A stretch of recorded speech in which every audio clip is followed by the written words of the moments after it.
So this is a session about Thomas Mann, in fact about the early stories of Thomas Mann that were written between his coming to Munich in 1893 and his composition of Death in Venice, was watched in 1911. Actually also as Gustav Mahler lay dying. Death in Venice, also Venice of course the city in which Mahler died, Richard Wagner died in 1883. And so this was just before the outbreak of World War I. He wrote two novels, which we did not read. Some of you have read them with me before. Buddenbrooks and Königliche Hoheit, which was in 1909, and which we didn't read. It's a very slight novel. I want to begin with a quote by Thomas Mann. You have it in German on your handouts, and I'll read it in English first. It's a complex quote. It's true and it's not true. So I'll read the English first.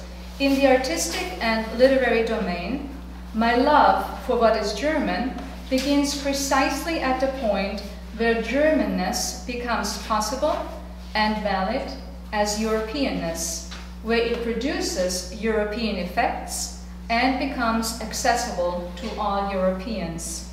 The three names I must mention when I inquire into the foundation of my intellectual artistic education are the names of a three-star constellation of eternally connected spirits that emerges with powerful radiance in the German sky. These names do not signify intimately German, but European events. And the three names are, if you don't look at the quote, what are the three names that are for him the most important influences that are German as well as European? Goethe. Not Goethe. Schopenhauer, Nietzsche, and Wagner. And if you really think about it, Goethe is a very German phenomenon. He did not travel as well, perhaps a little bit in France, and maybe a little bit in England. But Nietzsche's influence, Schopenhauer's influence, Wagner's influence was indeed a European event. Now I'm going to read this in his language, Thomas Mann's language. These are two sentences, so you can just hear the cadence of the sentences. They're very long. The first one is short and then comes a very long sentence. Künstlerisch, literarisch beginnt meine Liebe zum Deutschen genau dort, wo es europäisch möglich und gültig, europäische Wirkung fähig, jedem Europäer zugänglich wird. Die drei Namen, die ich zu nennen habe, wenn ich mich nach den Fundamenten meiner geistig-künstlerischen Bildung frage, diese Namen für ein Dreigestirn ewig verbundener Geister, das mächtig leuchtend am deutschen Himmel hervortritt. Sie bezeichnen nicht intim Deutsche, sondern europäische Ereignisse. Schopenhauer, Nietzsche und Wagner. So very important at the outset. He said this in 1918 in Betrachtung eines Unpolitischen. Very important for him that Germanness opens up into Europeanness. Okay. Now we begin at the beginning. Thomas Mann was born in 1875 and grew up in Lübeck, in a city in northern Germany near the Baltic Sea. He was one of 5 children and the second son of an old and well-off merchant family. His older brother Heinrich, born in 1871, adored and loved women. In 1890, at the age of 19, Heinrich absconded to Berlin to work for the young Samuel Fischer publishing house and to become a writer. In Berlin, Heinrich lived the kind of heterosexual bohemian life that was considered manly and a sign of healthy instincts, although quite dangerous to a man's actual health. Thomas was both intensely jealous and quite critical of his brother, because he felt that there was something animalistic and low-class, something unappetizing about Heinrich's full-blooded enjoyment of life. Thomas was both class-conscious and very private. He was also obsessed with cleanliness and health. There was always something reserved, distanced, cool, something a bit pinched, if not outright ungenerous, and in fact mealy-mouthed about Thomas Mann, certainly until the time of his exile in 1933. It is hard to imagine two brothers more different than Thomas and Heinrich Mann. The brothers Heinrich, Thomas, and Victor had 2 sisters, Julia and Carla. Both committed suicide. Carla in 1910, at age 29, in a fit of uncontrolled jealousy because she thought her fiancé had had an affair with another woman. Julia in 1927, at age 50, because the recent hyperinflation had deprived her of all means of support. By that time, in 1927, both Heinrich and Thomas were famous, well-established writers with good incomes. However, Heinrich was just then leaving his first wife, Maria Canova, with whom he had one daughter, Leonie, who in 1927 was 9 years old. Canova was Jewish and spent 4 years in Theresienstadt, 1940 to 1944. She died, I think, in 1947 of the post-effects of her abuse in Theresienstadt. Thomas had married in 1905 into a wealthy, vestigially Jewish, very prominent Munich family. He fathered 6 children, 2 of whom also took their own lives, his oldest son Klaus in 1949 and his youngest son Michael in 1977. In fact, Michael had been the only member of the extended Mann family who attended Klaus Mann's funeral in Cannes. All of Thomas Mann's children were complex, and their lives were both privileged and difficult. Klaus Mann called his descent die bitterste Problematik meines Lebens, the bitterest issue in my life. Early on, he complained in his diary about his father's total coldness toward him, seine völlige Kälte mir gegenüber. To look into the Thomas-Klaus father-son relationship is to look into an abyss of coldness and suffering. We will talk a little bit more about this when we read 2 of Klaus Mann's novels later in the spring. About himself and his siblings, Thomas Mann said that sexuality played a tragic role in the lives of all of them, except in Victor's, who was the youngest sibling because he was a simple man. To be simple, to be ordinary, normal, inartistic, to be a permaneder, you remember that's Tony's husband in Buddenbrooks, or to be a Klöterjan, was in the Mann family a kind of failure, almost a moral failure. Poor Victor was mocked and suffered all his life for being only that, an ordinary Mann, who was an expert on myth production in Bavaria. In one of his most cutting remarks about his younger brother, Thomas said that Victor wrote sweet letters and showed a droll interest in literature, ein drolliges Interesse an der Literatur. In very few families would such a remark be considered a withering put-down. Looking over 2 generations of the Mann family, the lives of Thomas and his 5 siblings, as well as the lives of Mann's own 6 children, one is stunned by their emotional intensity, by their sense of self-worth and self-confidence, mixed with a peculiar and tragic sense of falling short. One is also struck by how centrally and unquestionably German they felt themselves to be.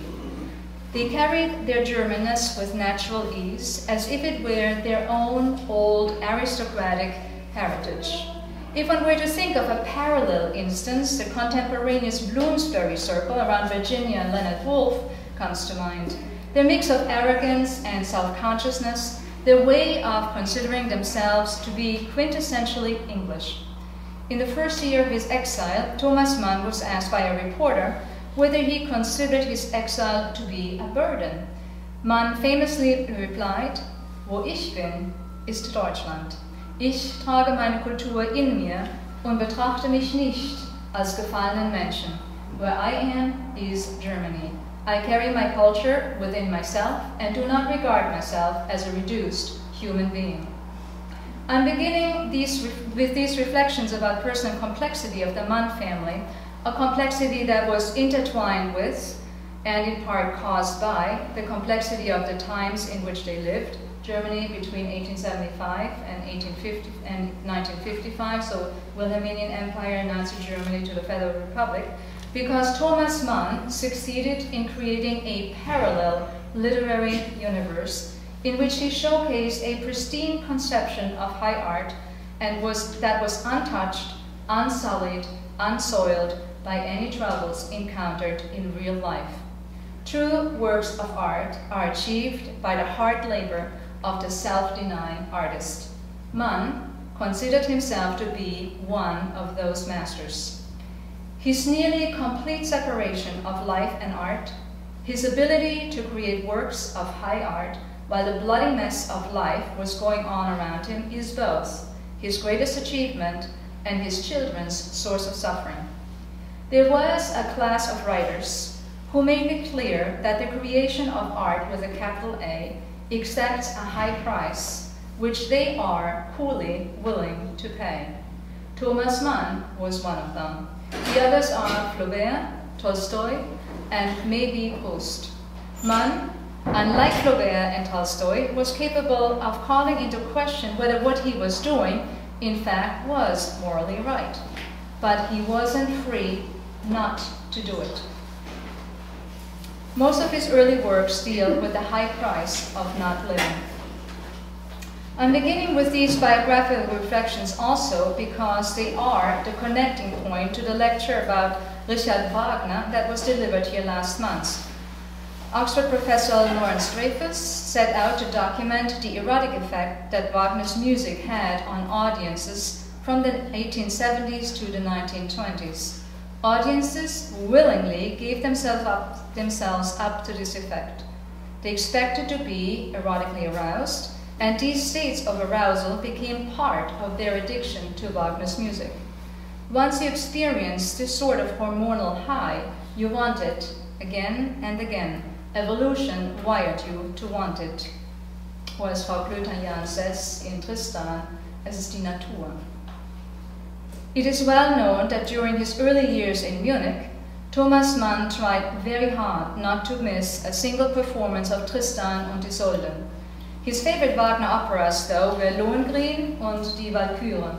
At the end of his life, he owned a total of 261 Wagner records, or records with Wagner's music.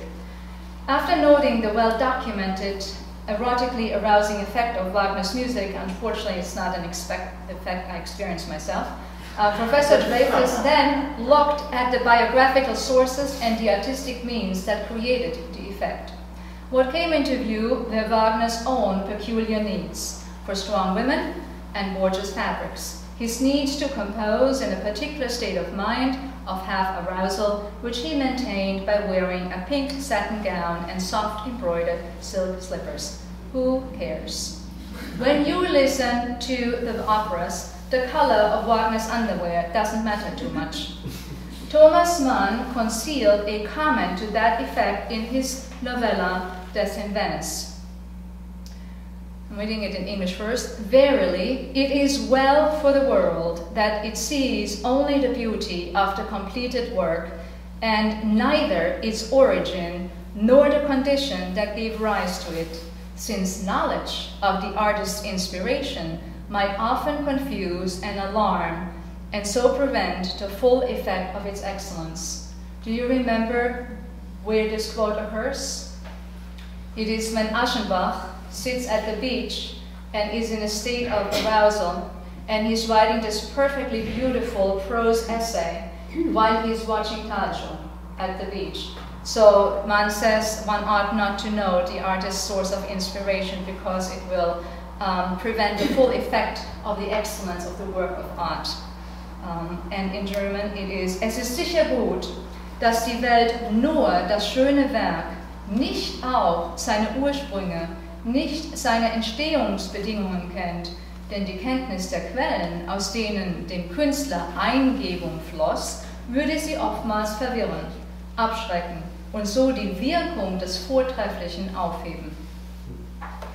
What was important about Wagner was that in a particular state of mind, he was able to conceive of musical ideas that undid the established rules of counterpoint and harmonic modulation, to create a new kind of sound that both expressed and elicited in listeners aroused states of mind.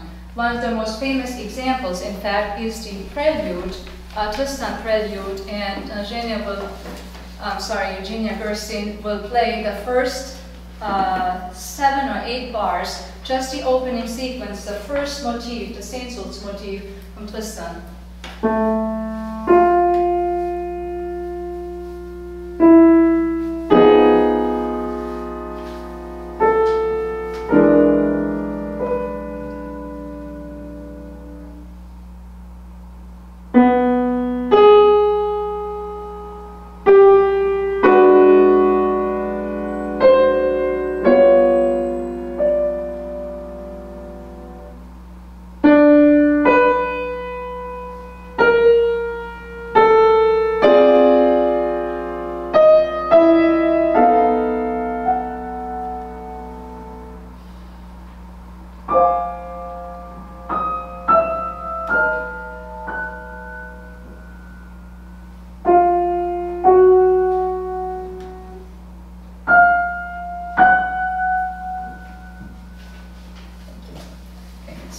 I need you for one more time. Okay, so this is supposedly causing erotic thrills to sort of ripple up people's backs. I confess it doesn't do it to me, but I would love to talk a little bit about the music when we can later, because when we talk about the Tristan story. What is absolutely astounding, if you think about it hard, it is that Wagner achieved the effect of arousal, to whom it happens, purely by creating an acoustic intermediary between his mind and those of his listeners, by manipulating and liberating sound that had been encased in traditional rules. Can you actually play just one sequence with a traditional resolution? Okay, so if you take one of the sequences and then show us a traditional resolution that could have been done. So that would be the traditional resolution, and what does Wagner do?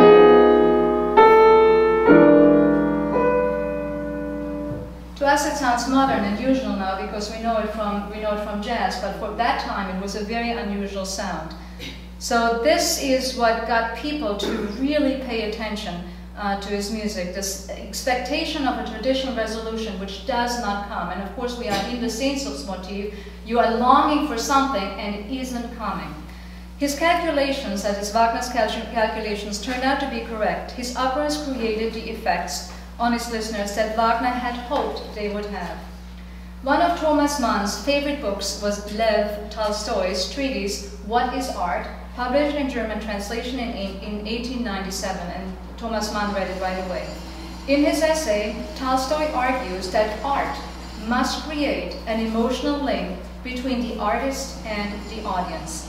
The stronger the emotional infection, the better the work of art. Hence Wagner and the Beatles should qualify as the greatest artists ever. However, Tolstoy considered Wagner, along with the Beethoven of the Ninth Symphony, to be two of the worst artists because both Beethoven and Wagner, Tolstoy claimed, were too cerebral and lacking in real emotion. This goes to show that there are people, and I'm very pleased to be joined by Tolstoy in this, who are impervious to Wagner's music. For Tolstoy, the point was moral. Good art was supposed to foster feelings of universal brotherhood. Good art had to affect toward a goal of political and moral insight. Wagner's music, according to Thomas Mann, does just the opposite. It leads you deeply into yourself. It leads you to the highest experience you can have of yourself by transforming you into an emotionally, religiously, and sexually aroused individual. This is an ego-centered sensation that you cannot share with others. It is precisely this cultivation of egocentrism that turned Tolstoy off, but attracted Thomas Mann to Wagner's music. The experience of an ego trip of the highest order is the climax of stories like Tristan and Welsungen, Blood of the Balsams. Both stories are parodies. Both stories are cruel. In both stories, Thomas Mann exploited real people as his models. But in Tristan, he was also able to make fun of himself as a writer. The story describes how a sensitive young woman, happily married to a Jahrmarkt Hercules, a country for Hercules, finds her true self through Wagner and dies of the hyper-refinement she achieves through the music. Thomas Mann was absolutely clear about the asocial, egocentric, and more amoral and destructive effect of Wagner's music, which in the examples that Larry Dreyfuss gave were backed up by the reviewers who found that the music was unethical. They didn't say why it would be unethical, but there was an unleashing of the passions that was perceived as unethical. And that is something that Thomas Mann picks up. So he was aware of the destructive effect of Wagner's music, and he linked it frequently to the destructive effect of sexually charged, beautiful women, out to destroy the men who fell prey to them, such as der kleine Herr Friedemann, little Herr Friedemann, or the fat lawyer Jacobi in Luisian, probably one of the cruelest stories he has ever written. Mann derived his observations about the unsettling, corrosive, Dionysian effects of Wagner's music from Nietzsche, whose work he had devoured early on. In his mid-20s, so starting about 1869, Nietzsche was inflamed and enthused by Wagner and visited him often. Quite suddenly, though, around 1876, so after about 7 years of his hero worship, Nietzsche turned away from Wagner and even against him. We don't actually know what triggered that reaction. However, it wasn't until after Wagner's death in 1883 that Nietzsche articulated his full criticism succinctly. In May 1888, the year before Nietzsche actually collapsed into madness, he wrote Der Fall Wagner, The Case of Wagner, one of the funniest pamphlets ever written against Wagner. Not that there's a lot of competition for funny pamphlets about Wagner, that is surely one of the funniest things I have ever read on Wagner. Thomas Mann knew Nietzsche's pamphlet very well indeed. The story of Tristan, which Thomas Mann called a burlesque, eine Burlesque, actually in a letter to his brother Heinrich, is full of borrowings from Nietzsche's condemnation of Wagner. When the Magistratsrätin Spatz is the chaperone of Frau Köterjan, Frau Spatz, Sparrow, actually called Sparrow, for example, says that Wagner's music is making her ill, and she leaves the room when Spinel and Gabriele are playing the Tristan prelude, she is quoting Nietzsche. Nietzsche said, "Ich bin ferne davon, harmlos zuzuschauen, wenn dieser Dekadent uns die Gesundheit verdirbt. Macht alles krank, woran rührt." I am far from looking on with indifference as this decadent, this is Wagner, is ruining our health. He makes ill everyone and everything, or he makes sick everyone and everything that he touches. Nietzsche wasn't impressed by the unleashing of the passions through Wagner's music. I'm reading giving a short quote from Nietzsche, I'm reading it in English first. "What really knocks one out in Wagner's music is the passion. Let's be clear about passion. Nothing is cheaper than passion. One can throw overboard all the virtues of the counterpoint. So you don't have to be learned. You don't need to know anything. You do not have to be educated. You can always come up with passion. Beauty is more difficult. Let's be wary of beauty." And in German, "Vor allem aber wirft die Leidenschaft Verstehen wir uns über die Leidenschaft. Nichts ist wohlfeiler als die Leidenschaft. Man kann aller Tugenden des Kontrapunkts entraten. Man braucht nichts gelernt zu haben. Die Leidenschaft kann man nehmen. We can always do passion. Die Schönheit ist schwierig. Hüten wir uns vor der Schönheit." Brilliant writing. Thomas Mann includes a brilliant summary of Nietzsche's pamphlet against Wagner in his novel Buddenbrooks. When Hanno's mother, Gerda, puts for the first time a Wagner score on the piano of her accompanist, it's Tristan und Isolde, the conventional Lübeck organist plays 25 measures and gets up in total disgust. And we're going to hear a piece of that. I will tell you what a disgusting reaction, so make some noise. Anything.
his reaction is, I am not playing this, madame. I am your loyal servant, but I am not playing this. This is not music. It's chaos. It's demagoguery. It's blasphemy. It's madness. It's, my favorite sentence, perfumed smoke.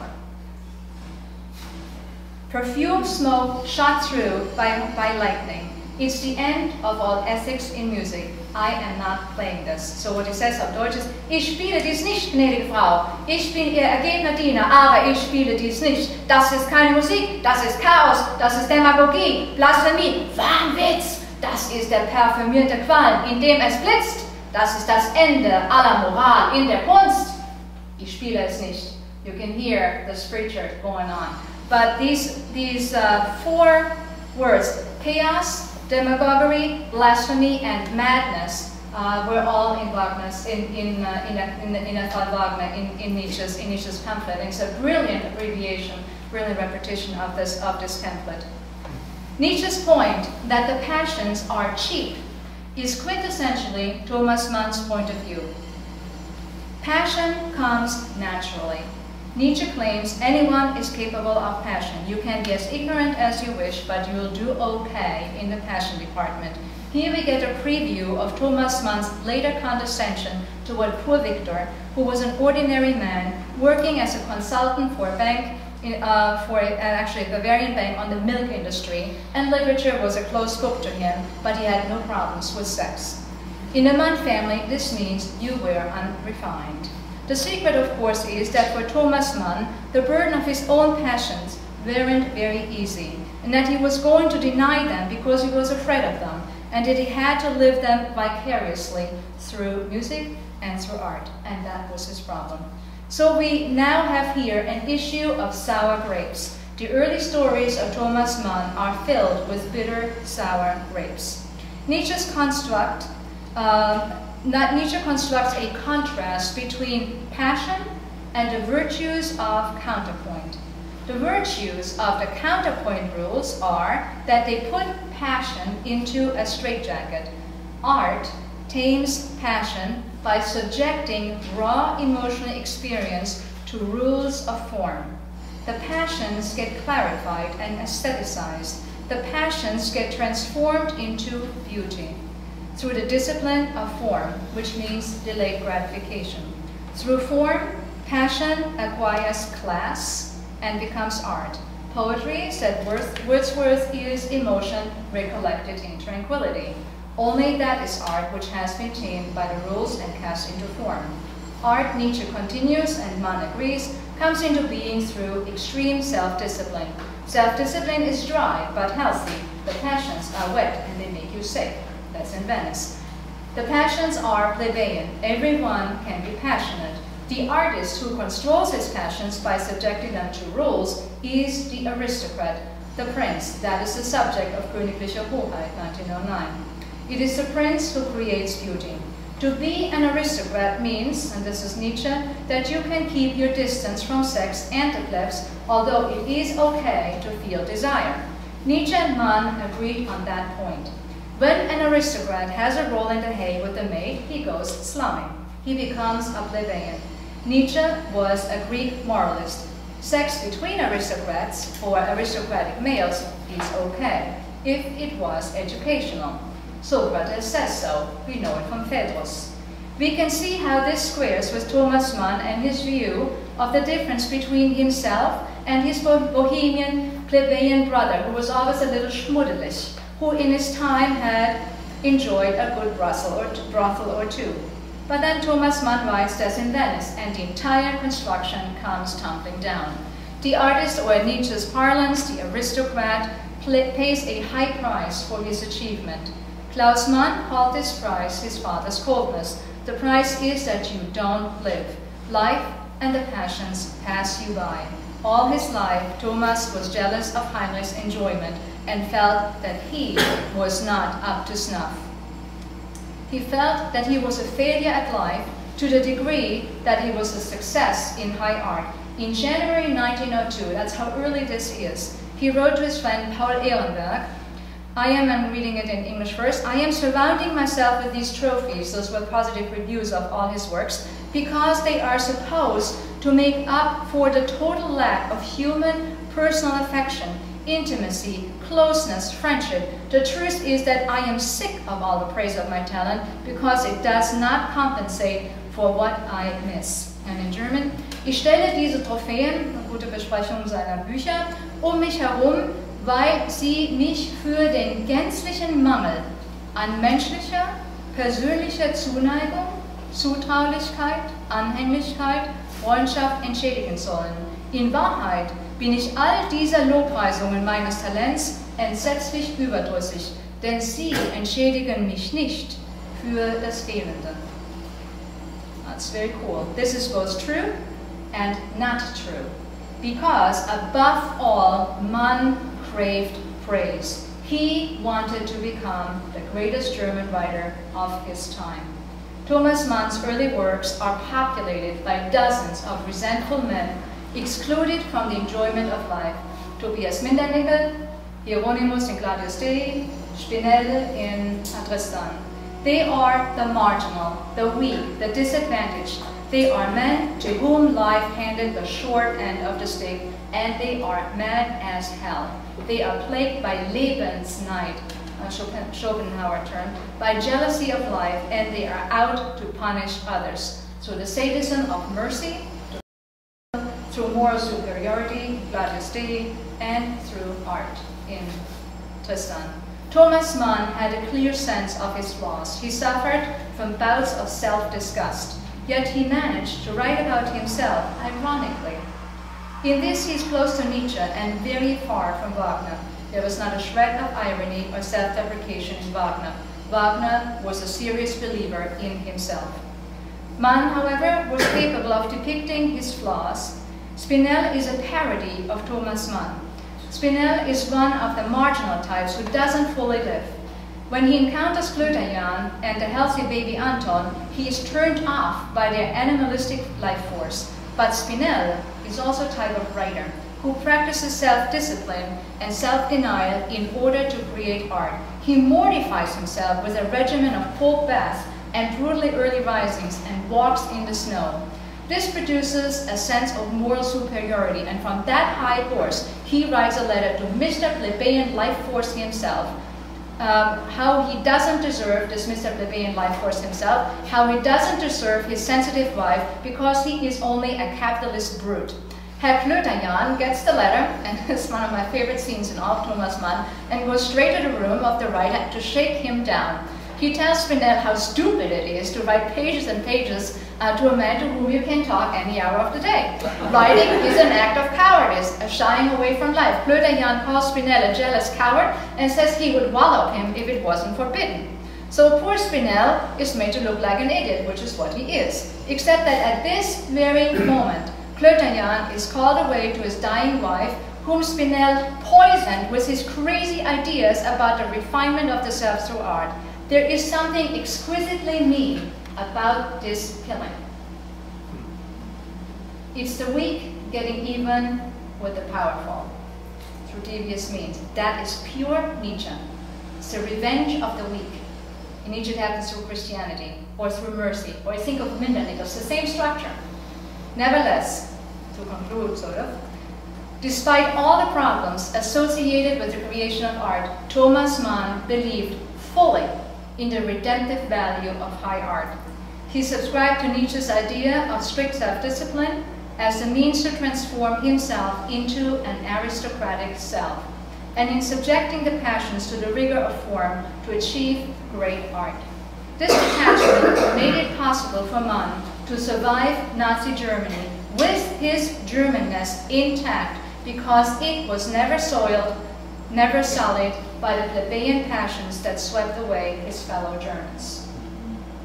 Thomas Mann was drawn to Wagner's music from within the depths of his being, and he was revolted by the idea that Hitler was allowed to listen to Wagner's music. Es war ihm über die Maßen ekelhaft. It was disgusting to him beyond measure when he became aware that he and Hitler had been listening to the same performance of Lohengrin in 1940. Hitler in the theater and Thomas Mann on the radio. Nietzsche would probably have said that Hitler and Wagner deserved each other. They were equally incapable of irony and equally given to grandiose fantasies about their work as redeemers of Germany. This was not a fantasy that Thomas Mann had. Thomas Mann was mesmerized by Wagner's music, but because of Nietzsche's critique, never an admirer of Wagner as a person. One of the most damning things that Nietzsche wrote about Wagner in his Der Fall Wagner was that if one translated his operas into modern bourgeois reality, they would all turn out to be petty little bedroom dramas.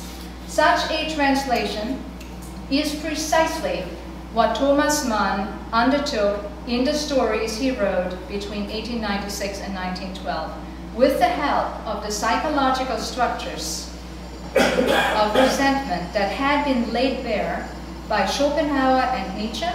He translated Wagner's opera back into bourgeois reality, most clearly so in Welsenblut, the Walsungs.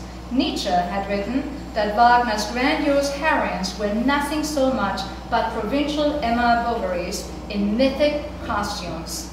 That's what you have in Mann's Tristan, and in the heroine Frau Klöterjan, who is really a silly goose. Except that the allusions in Mann's Tristan are not to Flaubert, but to the scene of the portrait in the garden, the man waiting in the bushes, Elfie Briest.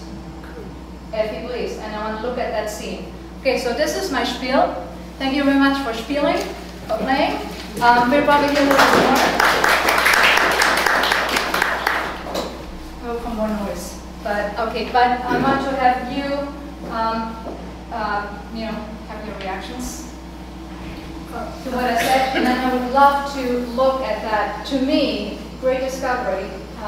When you're looking at the portrait scene, you remember Spinel makes Frau Klöterjan tell about her. How did she ever get to be a Klöterjan? Because she didn't really want to transfer this very vulgar name of this beautiful creature.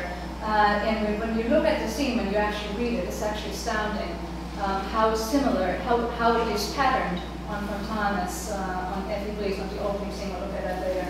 Okay. So nothing about homosexuality? I thought that would be the theme of the evening. Which one? Homosexuality. I mean, his repressed... Why would that be interesting? I mean, it's hard for me. There were so many intricate... you read the stories and you're thinking, well, what is going on here? Are these people artists? You know, people who are the key characters. Are they artists? Are they gay? Are they Jews? I mean, what? Or are they the blue-eyed people? I mean, he's getting at something. He's the blue-eyed people from... Yeah. Hans Hansen, Ingeborg Holm. Yeah, and he talks about, those are people he's writing for. In fact, I think we could, look at that last... Okay, but then you have the Sehnsuchtsmotiv. It's the people he wants to write for. I think it is rather than to talk about it in a broad way, it is better to look at the specific stories, because these stories, all stories seem to be the same. There's the artist, or there is the person who is not participating in life and he's observing life from a distance and he's jealous that he's not observing life, and life can take different forms, and then the person who is outside life takes different forms of revenge. I mean, it's the structure of each of these stories. Now, whatever you call names that you give, doesn't really matter. I don't really think, ultimately, that homosexuality is, as a social reality, is really one of the subjects. We should look at it is a metaphor for longing not fulfilled at his time. It was very likely that he had homoerotic leanings himself. It becomes much clearer in the late diaries. And it was something that it was a passion he did not give into. But that had to do with what I was just explaining to you. He was more than anything else, more than being a Schopenhauerian, he was a Nietzschean. And he believed that you needed to have a grip on yourself in order to feel, in order to achieve something, that you needed to feel desire because you couldn't spend desire, because once your desire was spent, you would no longer have the energy to create a work of art. This is the subject, in fact, of Death in Venice, and it ends in death. So here you have this bourgeois man, Gustav Aschenbach, and all his life he has lived like one of the Buddenbrooks. He has gone to work, 7 in the morning, take my bath, get up. It's like Spinel, he doesn't really a long sleeper. But like Thomas Mann himself, no? Like Thomas Mann himself, exactly like Thomas Mann. Gets up early, goes to work, writes for 4 hours, you can set your clock by it, and you know, page after page. Discipline, denial of gratification, delay of gratification, and out of that energy, out of the energy that is created by desire, you create a work of art. And in fact, it's very structurally very similar to Wagner. But he is written out, he's burnt out. When we meet Aschenbach, he's already been ennobled, he's going to be in the textbooks for schools because he's so pure and he's so moral and all of that. And we meet him as he's taking a walk. And the walk is actually very, it's very almost like Kafkaesque, this beginning scene. He takes a walk and he ends up at the cemetery. And he looks at this news, actually, the Neue Auslegungshalle was actually just built in 1896. It's a real place, Nördlicher Friedhof, at the end of Englischer Garden. And he sees this really strange creature.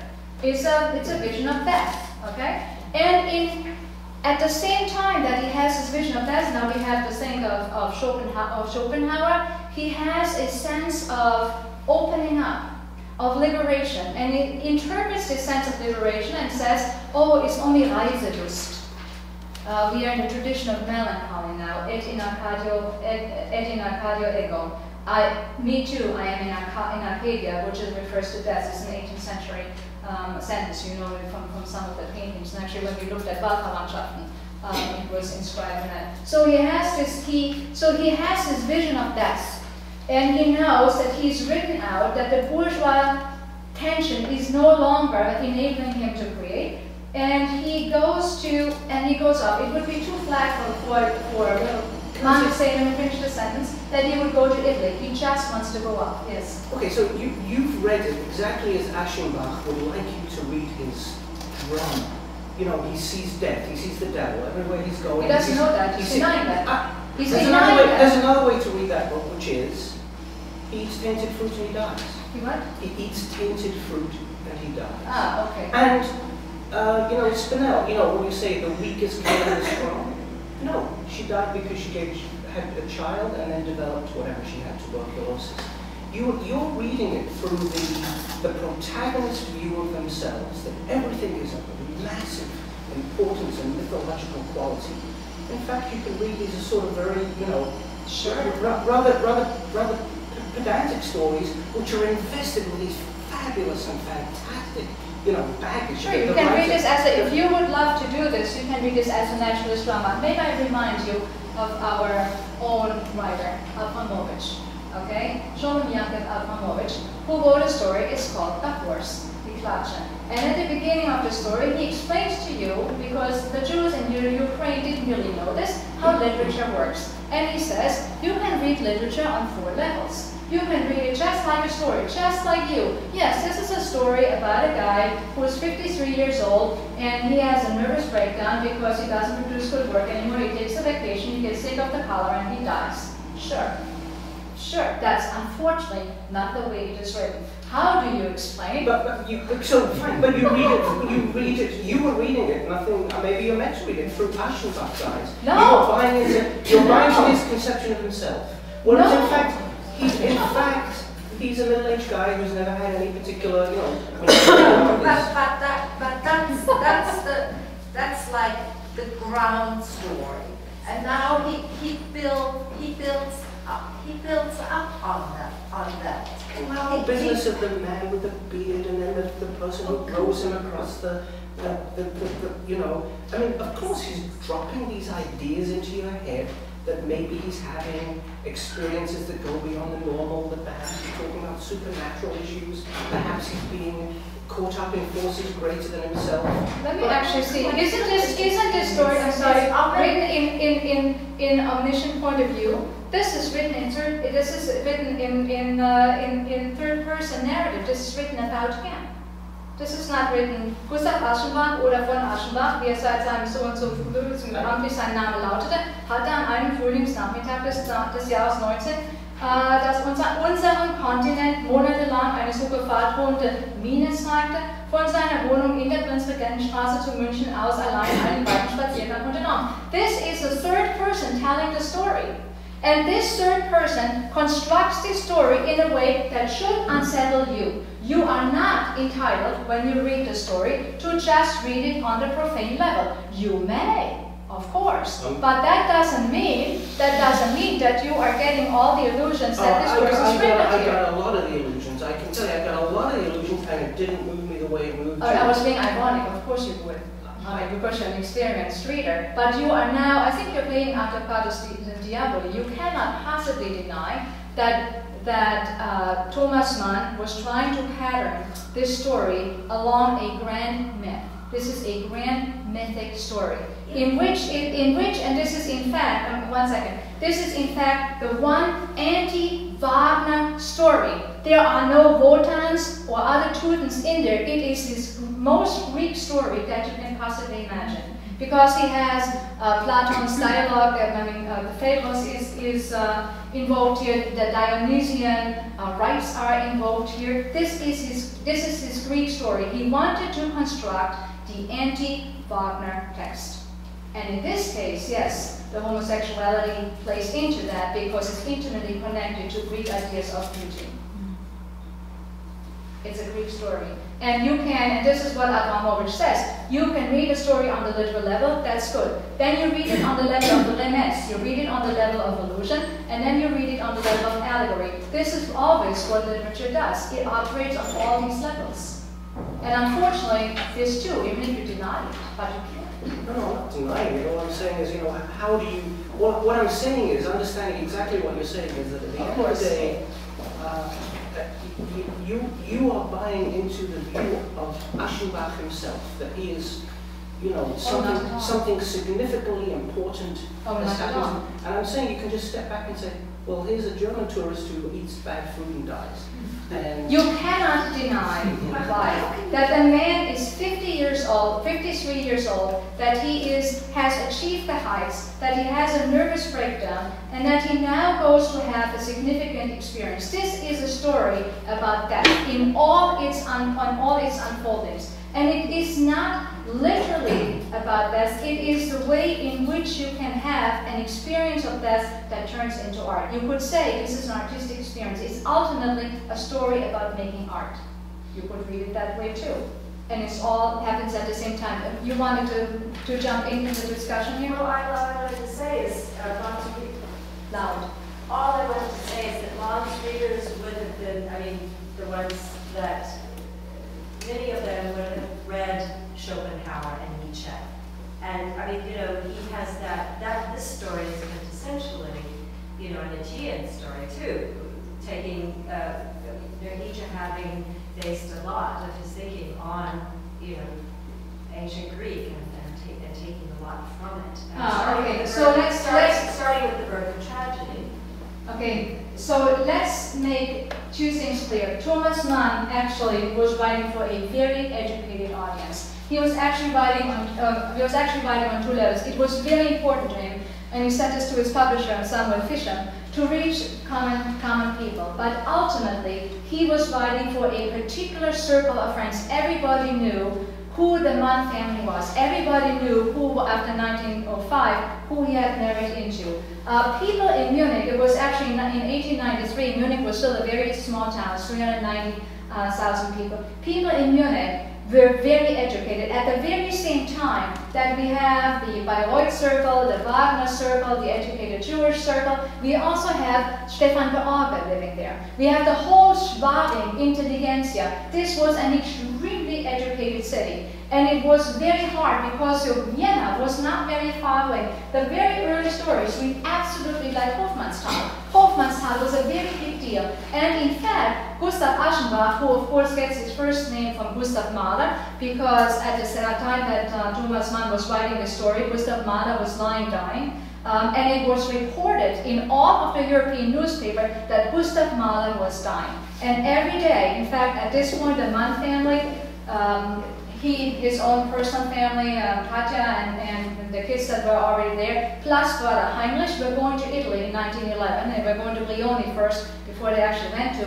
Venice. And there was, in fact, an outbreak of the cholera at that time in 1911 that was denied by the authority, never happened. So there's a lot of reality. Many of the stories, and you're absolutely right about this, are true to form, are true to history. So Mann would be reading in all the newspapers that Gustav Mahler was dying. He adored Gustav Mahler, so he gave him that first name. At the same time, and actually the physiognomy, when the descriptions of Aschenbach are very similar to the picture. In fact, in his notebook, there's a picture of Mahler right where the notes are for Death in Venice. But the life, the formulations are, the trajectory of the life is like Hugo von Hofmannsthal. When you get the biography of Aschenbach, all the works that he has written, these are in fact all works that Thomas Mann tried to write and had to abandon. Die Elenden, Geist und Kultur, and the big novel about Friedrich der Große. Those were three projects: the novel about Friedrich der Große, the essay Geist und Kultur, and the what was the third project? Whatever it was, where the Elenden was a project that he had abandoned. So you have a coalescence, at least when you look at the sources of Gustav Mahler was dying, Hofmannsthal, who at that point was just about to peter out and turn into an ultra-conservative Austrian, and of Thomas Mann himself. So it gets to be very complex very quickly. I want to reformulate what I was saying. I wasn't moved by these stories. I wasn't either. That's my reformulation of what I'm saying. Yeah. I see the operation of a tremendous literary intellect, but it's, where does it go? It doesn't move you. It didn't move me, anyway. Let me pick up the discussion that we had before we started class. The re-encounter with the stories, I found this time, sort of basically 40 years after I read them for the first time, I found them very unsettling. And I was particularly smitten by the cruelty of the stories. When I was reading Tobias Mindernickel, it hadn't occurred to me back then, when I was a believer in art and all of that, I didn't understand what Thomas Mindernickel was really all about. And that kind of cruelty, the cruelty of mercy, I was really struck by that. I was not moved at all, I must say, by the preciousness of the descriptions. The language is so extraordinary. I mean, when you hear the stories read, which is really quite an experience, there is a wonderful recording of the early stories with the speaker. It's really quite extraordinary. The cadences, it is absolutely like music, and it is not easy to make German sound beautiful. But he manages to make German in those cadences sound beautiful. I found the stories ultimately, I found them also very witty. If you're looking at the scene when Klöterjan shows up at Spinell's room and shakes him down, that is just wickedly funny. And you need to have a certain cruelty, a certain capacity for cruelty in observing human beings to be able to write this stuff. So ultimately, in your assessment, I completely agree with you. I am not very far apart. Unfortunately, I do have to make the argument that these are mythically charged stories, and that he's working on many different planes to make the story into something classic that will last beyond time. And he does it by latching on to certain myths. He's as clever as Joyce in sure. these little things all through that Absolutely. can keep scholars happy for years and years and years. Oh, and I think that was precisely his point. And when you remember Aschenbach, he says, and I'm just about to get into the textbooks with my things, and that was his goal. So when he says in what I was reading to you, that, oh, I'm surrounding myself with trophies, and I'm so sick of people praising my talents, not true. True and not true. And that is what's so good about Thomas Mann. It is always true and it is not true, because he's always of two minds. It's always two things. Barbara. Aren't his stories much too intellectual to be moved? Oh, that's good. Is that a bit or a complaint? You think that? No, well, it's a statement. It's an observation. You find it too intellectual to be moving? Yeah. Okay, so you agree with Tolstoy? Was Tolstoy on Beethoven's Ninth? I don't find that so. I don't find Beethoven so intellectual, even though. Because you agree with disagree with Tolstoy and Beethoven's nice, but you would apply Tolstoy's assessment to Thomas Mann, not moving because it's too much in the head. Yeah. Interesting. I just some impressions in the German. I find them incredibly funny. Wickedly funny. I'm reading them aloud. I have recordings of Thomas Mann telling them himself and the. Oh, he sounds pathetic though, no? No, It's it's right. And then just these sayings, like der verweste Säugling, right? It flies. And I read these as a teenager, and I'm still laughing. You have to help me. You have to help me with that. But he doesn't understand der verweste Säugling. They're funny in a desperate sense. Oh, right? so ironic. Yeah, of course. Right? Yeah, they are ironic. Very, and there's a little bit of disgust. Like Wesenblut, I found this horrible. But it's but they're gems in there. Maybe they're just linguistic. Maybe it's a sense of irony that isn't shared by many. But I find them just very, very interesting and just funny. I think they're wickedly funny also, but you know, it's a constructed funniness. It's a constructed funniness, though. It's a little pathetic too, but I find it also, if you get into Thomas Mann's mind a little bit. Do you really want to be there, though? No, but you want to follow him a little bit because it is an instructive. I think these are very important pathways he goes through, right? Also this trading of passion versus discipline. These are very interesting things, and I find it quite admirable what kind of came out of his study. I want to come back to it. Is it admirable, and did he pass through things? And I think that ultimately what Clive brought up, the presence of the emotions, are they actually really any? And where are they? Or are they so tamed that it's all a construct? Because ultimately, they are there. There are emotions there, but they are very hidden. He is an extremely private person, and he doesn't want to let on. But there are emotions, and they are in very small things. For instance, when you observe Frau Klöterjan, and when she says, and she had to think about that. When he slows down and he makes his character slow down, you can see that his real empathy for some of the people who become victims. So Frau Klöterjan is not only a silly goose, because she does think about things, and she becomes this victim of this nothing who is encouraging her to play, even though it's clear that she shouldn't. And he takes her on. I don't see it that negative. I think that she and Spinelli actually Spinelli. He's not an Italian. It says right there. had a relationship. They had a love story. Okay, now see this one, Barbara. She is reading it according to the characters. Okay, let me see that. I want to go talk about this. I want to bring you into the discussion. You know what about his rotten teeth? What about his rotten teeth? No, I mean, yes, but I think Tajo too. That's what yes. The teeth. No, well, that's where the meanness of Thomas Mann comes in. Even a horrible person like this, I think for him, that was the one wonderful thing that happened in his life. He tried to destroy her, but that was the one wonderful thing that happened in his life. Other than his book. And he freed her somewhat from the corset that her husband and her life put around her, and she paid for it, right? She died. Okay, I really want to look at the courtship scene. Okay, I'll bring you in first, and I want to read that courtship scene. Okay, go ahead. Waiting for it.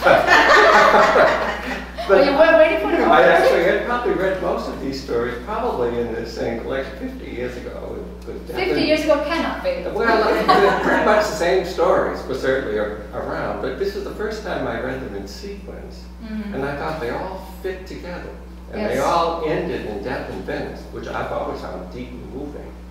And so you could really see a young person growing up. He was hard and young, you know, he was judgmental and pretty smart. And when you got to the end, you know, you really see, I saw just the collection was a development. I saw them as a unit, which I didn't really expect. And when I had read them before, you know, sort of disjointed, one here, one there, you know, they were clever or whatever, you know, but, you know, a short story, you know. But all together, they had, for me, they had a unified effect. I completely agree with you. This was also my reading experience. I read them from the beginning. You know, I organized them by day, sequentially. Not every story that he wrote is actually in that collection. I had to stick with the collection, but the main stories are. And it was astounding how he evolved from small person, one focused story into the complexity of Death in Venice. I did not like the early stories. I found them too mechanical. I found them too precious. I found them too much Hofmannsthal, not enough independent. I found them too idea focused. If you have Wille zum Glück, which is the story about this Paolo who is dying and whose will to have his desire fulfilled, Schopenhauerian thought, makes him live until the moment of his wedding night. That is basically just Schopenhauer. There's nothing really much there. Kleiner Friedemann, you have, again, it's a Schopenhauer story. You have this man who has come, Friedemann, the man who has become pacified because he has come to terms with his fate. And his fate is, and here again you have Fontana, okay? Think, Effie, please, where have you seen a hunchback before who is in love and who makes his peace that he cannot get the person he loves? Gieshübler. Yeah, do you remember Gieshübler, who is the only decent person up there in this little town, and where, you know, she basically cries when they have to leave Gieshübler. Gieshübler is the model for Friedemann. But what meanness, you know, you have the generosity of Fontana in Effie Briest, and you see this extraordinary, with such empathy, Gieshübler is drawn, and then you have this Friedemann, who is made to suffer, and this is really Thomas Mann getting even.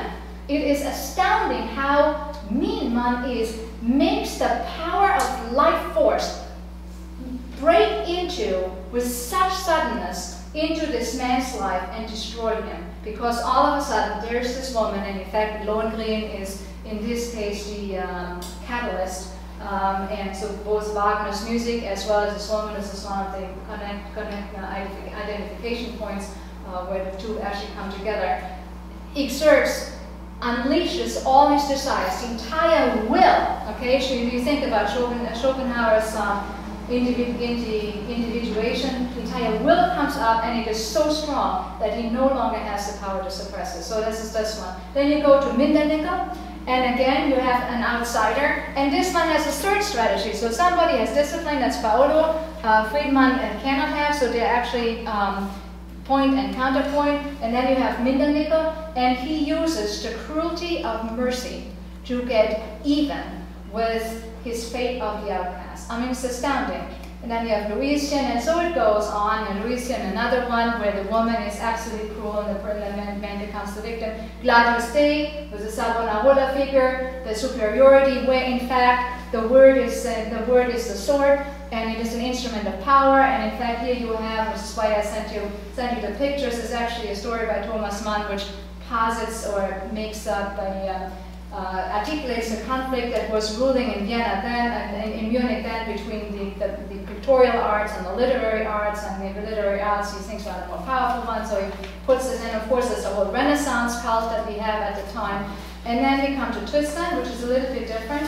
We come to Tone Bröger, which is an articulation of what is the artist. And finally, after Wunderkind and Schwere Stunde and all of that, and Welsungen, which I think is extremely problematic and was very problematic in the Mann family, it is not, and really shows the meanest aspects of Mann, I would say, of all of them. But it did change. I mean, after 33, it all became very different. You come to Death in Venice. And it was a complete surprise to me how empathic and how subtle all of a sudden you have a full-blown writer.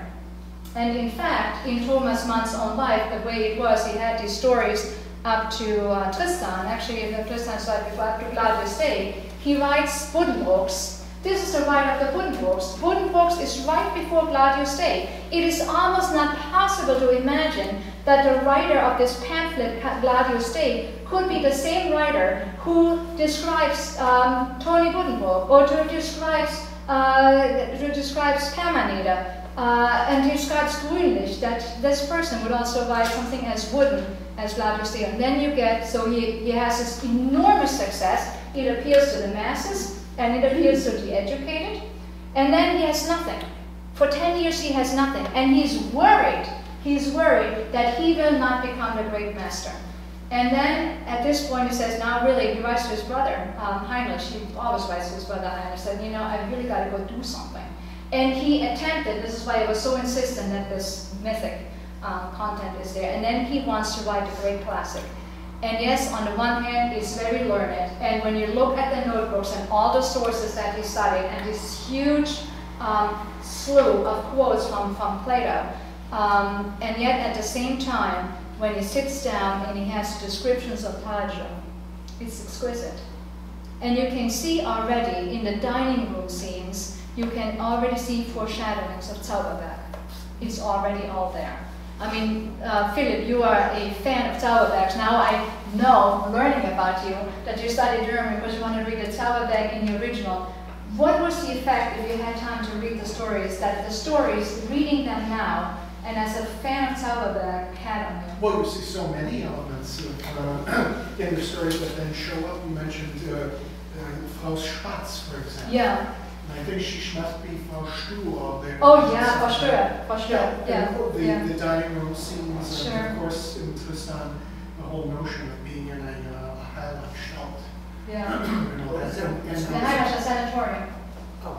In a sanatorium. So it's almost like a prelude. Yeah. There's a wonderful mention, he just throws it in casually in Tristan, of the doctor, the sort of secondary doctor who's supposed to take care of Oh yes. the Yeah.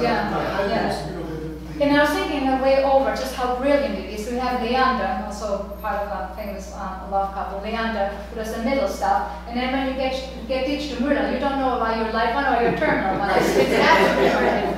he becomes, I think it's Krakowski later on. Krakowski, that's right. Zauberberg. Yeah. That's a figure that develops later on. Yeah. So there are many Elements. prefigurements. Yes. Tajo becomes Madame Chauchat, doesn't it? I'm sorry? Tajo becomes Madame Chauchat. Tajo becomes Madame Chauchat. Yeah, I guess you could say that. Yeah, and I was also wondering if There's also Schubstadt Hippe. I mean, there are many prefigurations of Tajo. He always has these love objects. They're all variations of each other. On one hand, he has the blonde ones, and he also has the seductive Russian ones, the Slavic types. The Slavic family, the Russian family, the Polish families, the Slavic elements for him are the sensual elements, and the Nordic ones are the unreachable blue ones. And I was wondering, did Heinrich Mann steal the idea for Professor Unruh from Luischen? I think it's got to be the other way around. Was Luischen first? Wait a minute, because, okay, let's be clear about the, because they're simultaneous, aren't they? Isn't Professor Unruh 1904? And Luischen and Luischen's 1900, it's possible. They always steal from each other because the description of the novel that Spinell writes is precisely the way Heinrich Mann is writing his early stories or his early novels. They're all full of this plush stuff, and of course, you know, when basically Thomas was taking his brothers to the cleaner, and he knew that. I mean, it was very clear that he was making fun of him. So probably the dust jacket reference is a reference to the Heinrich Mann dust jacket. Remember how it talks about the dust jacket being a different... Oh yes. It's a reference that comes more than once. Yeah, for sure. Yes. No contest here, boy. So now, wait, you know, I found the most interesting story, Antonio Kroger. Oh, really? I'm disappointed.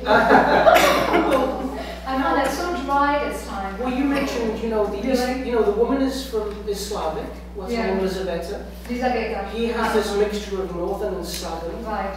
Yeah. Yeah, maybe you're right. What are we getting at there in Antonio Kroger? You love Antonio Kroger's story. Speak up in his defense. It still speaks to me.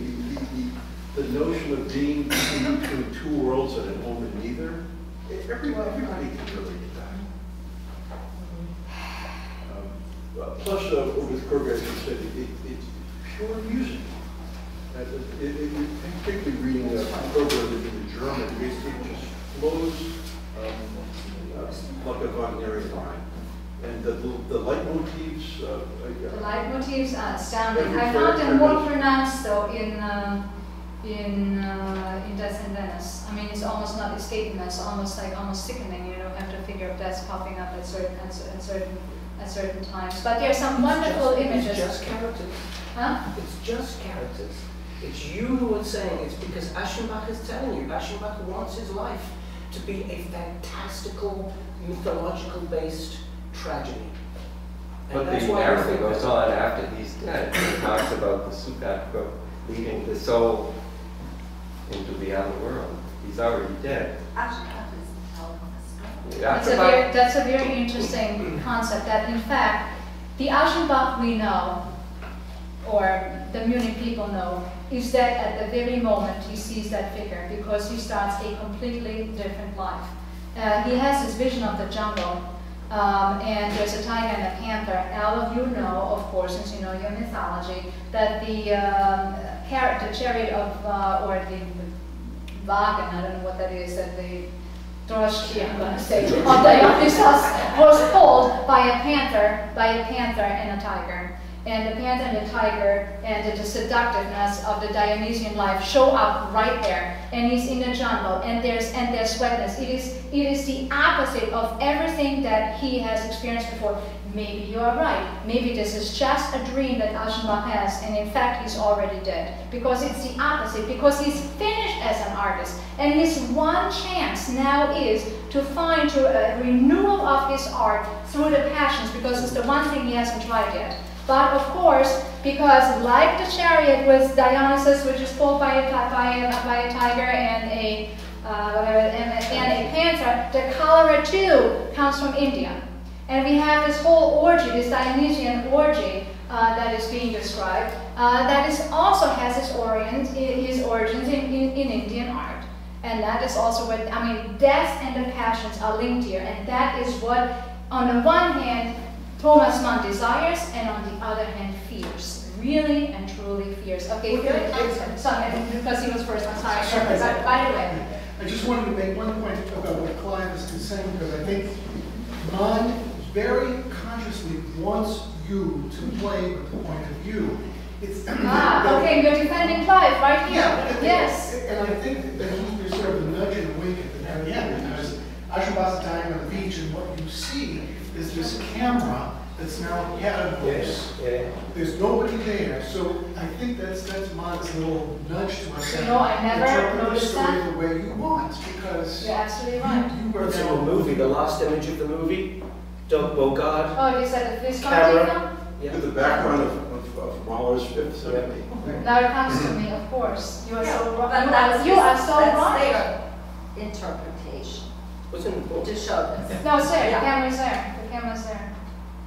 The empty camera, yeah, with the black cloth, like so, you're covering a coffin. I mean, a wonderful image of the gondola as a coffin in which you sit beautifully. There are many moving images, no pun intended, in this book. Even his name is sort of in between the living and death. This stream of ashes. Okay, are we rising in defense of Mann now? I read this as a pragmatic Englishman, and there's a wonderful story by E.M. Forster, recommended to everyone, called The Story of a Panic. It deals with the exact same theme as what happens in Death in Venice. It's the English view, which is shot through with humor and self-criticism. So I'm not saying it's on the same level as Death in Venice, but it's worth reading as a contrast. E.M. Forster, The Story of a Panic. The Story of a Panic. And panic. I know. Panic is mentioned right here. Panic, but panic. Also, the experience of life without restraint. That is his dream. And to the very end, he can't do it. He doesn't even talk to the boy. He just sits there and he produces more art because he thinks that is the way to go. And in the end, of course, he is killed by his passions. Yeah, Elena. I would like to ask the question if it's just me who sees that, or where is the satire? Because satire. I didn't say satire. I said I said it. I asked that question. It's also an approach to Wagner, for example. I mean, why is this always taken so extremely seriously? You can see Wagner as, from a Loriot standpoint, as a satirical, and all this heavy, arousing stuff is not necessarily always taken so seriously. No, but it is not necessarily has to be taken so seriously, and also Thomas Mann doesn't. You don't have to take this so seriously. The only person who could not take Wagner seriously at the time is Nietzsche. And only because Thomas Mann was more devoted to Nietzsche than he was to Wagner is it possible for him to write Tristan in the way he did. We just lost our pianist, so you would be on because she has music rehearsal. Man kennt das Schicksal Goethes. I'm reading, I'm sorry for them. I apologize to the people who are not fluent in German. I'm just reading a section from the Fall Wagner, okay? Just so you get an idea of the cadence and where Mann's making fun of Wagner comes from. Man kennt das Schicksal, so I apologize to you, okay? So I'm reading the case of Wagner. I was trying to find an English translation of the text online, not that you have to buy it. Man kennt das Schicksal Goethes im moralinsauren, altjungferhaften Deutschland. War den Deutschen immer anstößig. Hat ehrliche Bewunderer nur unter Jüdinnen gehabt. Schiller, der edle Schiller, okay, schwere Stunde, der ihnen mit großen Worten um die Ohren schlug, that's the Jewish women. Der war nach ihrem Herzen. Was warfen sie Goethe vor? Den Berg der Venus. Und dass venezianische Epigramme gedichtet hat. Schon Klopstock hielt ihm die Sittenpredigt. Es gab eine Zeit, wo Herder, während er von Goethe sprach, mit Vorliebe das Wort Priap gebrauchte. Selbst der Wilhelm Meister galt nur als Symptom der Niederlage, als moralisches Auf den Grund kommen. Die Menagerie vom zahmen Vieh, die Nichtswürdigkeit des Helden, darin erzürnte zum Beispiel Niebuhren, der endlich in eine Klage ausbricht und so weiter und so weiter. Und dann hieß es, was Goethe über Wagner gedacht haben würde, what would Goethe have thought about Wagner? Goethe hat sich einmal die Frage vorgelegt, was die Gefahr sei, die über allen Romantikern schwebe, das Romantikerverhängnis. Seine Antwort ist, am Wiederkäuen sittlicher und religiöser Absurditäten ersticken. Okay, I'm undertaking to translate Nietzsche, which is of course not doable. What would Goethe have thought about Wagner? Goethe had to respond to the question, what is the danger at one point? What is the danger of Romanticism? What is this Verhängnis? What is the, well, that's a, what is the tragedy, okay, the pitfall of Romanticism? His answer was the repeated chewing of the cud, actually, Wiederkäuen, of moral and religious absurdities and to suffocate on them. And that is his comment on Wagner. Okay, the suffocation that religious and ethical absurdities that are chewed over and over again and that you really suffocate on. I mean, once you are a fan of that, you must have a distance to Wagner. Did not for nothing did he put an abbreviated version of this little pamphlet, it's actually much more, it's just like a few pages, 7 pages or so, into the mouth of this pastor Pühl. And he said, this is parfümierter Qual. If you really think about those operas, and you think about them now ironically, and you turn them really into the bourgeois world, you really can see, if you're not a believer, you can be a believer and it's, and I know some of you travel to California to see the Ring, and some of you even travel to Bayreuth and spend a lot of money, then you're a true believer, and it's great, and you're sucked into it. And some say, it's parfümierter Qual. It's a change of perspective. And what is fascinating about Thomas Mann is he had both. He was both a believer, and he could also see it's just theater. And that is his greatness, and that's why we're still fighting about him. That's actually last comment. That's actually what I wanted to say, following up on what you said too, that Mann was talking himself. Oh, absolutely. And that She's always what struck me very- this time in reading, through a certain amount of it was, you said 2 lines. I think he's multiple lines. I mean, he projects himself into so many, into these characters, as he does with Hieronymus, for example. Here you have, he's praising Munich, he's moved to Munich, he loves Munich, and there's all this wonderful decadent art, I mean, from decadent in the sense of the Bohemians and all the rest of it. But at the same time, there's a part of him that can say, this very moral part, this very upright person who can project himself into a kind of a Savonarola figure, with the voice, of moral outrage at this. And he is all of these. He is all of these. And he has a capacity to, and that is actually what is to hold the paradoxes, all of them. I just found it amazing. Even the coachman in Tristan, because I haven't read a lot of his earlier stories. The coachman, there's just this tiny detail, but the coachman actually has a perspective. He's not just a dumb. You sort of see his position. One side, one part of the sentence is, that he's this sort of dumb ox-like figure. I mean, he represents kind of a dumb life. But then he has a perception that's quite acute about these, the hoity-toity people coming, and how this man treats his wife getting out of the coach. He's able to be all of these characters simultaneously. The details in his observations are absolutely astounding. Yeah, but once you slow down and look at the way he observes people observing. Exactly. You don't exactly social media is very good about that also.